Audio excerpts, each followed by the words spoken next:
तेलंगाना के लिए लाखों करोड़ रुपए भेजे, लेकिन ये पैसे कहां गया? ये पैसा करप्शन का एटीएम लगाकर पहले बीआरएस ने अपनी जेब भरी और अब कांग्रेस भी उसी तरह तेलंगाना को लूट रही है। మిత్రులారా, గత 10 సంవత్సరాల్లో దేశము చాలా అభివృద్ధి చెందింది.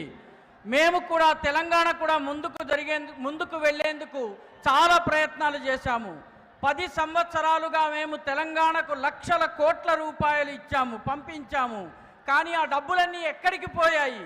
ఈ డబ్బులన్నీ అవినీతి ఏటీఎం లోకి వెళ్ళాయి. వాటిని ముందు బీఆర్ఎస్ తన జేబులను నింపుకుంది. ఇప్పుడు కాంగ్రెస్ అదే రకంగా తెలంగాణను లూటీ చేస్తోంది.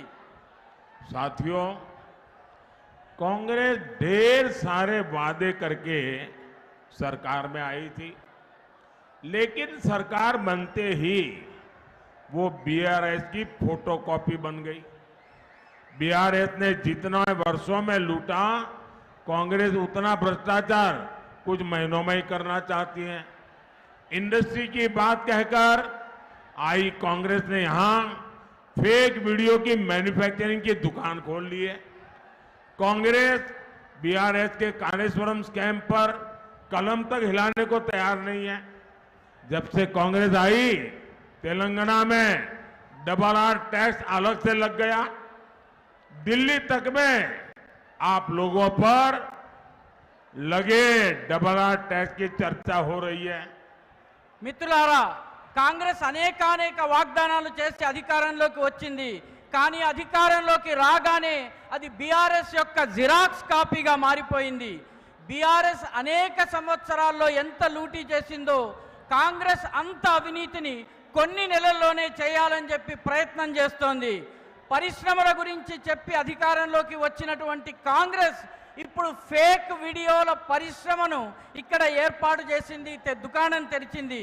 కాంగ్రెస్ బీఆర్ఎస్ కాలంలో అవినీతి చేసినటువంటి కాళేశ్వరం స్కామ్ గురించి పెన్నును కూడా కదిలించడానికి, కలంను కూడా కదిలించడానికి సిద్ధంగా లేదు. కాంగ్రెస్ అధికారంలోకి వచ్చినప్పటి నుంచి తెలంగాణలో ఆర్ఆర్ ట్యాక్స్ పడుతోంది. ఢిల్లీలో కూడాను ఈ డబల్ ఆర్ ట్యాక్స్ గురించి బాగా చర్చలు జరుగుతున్నాయి.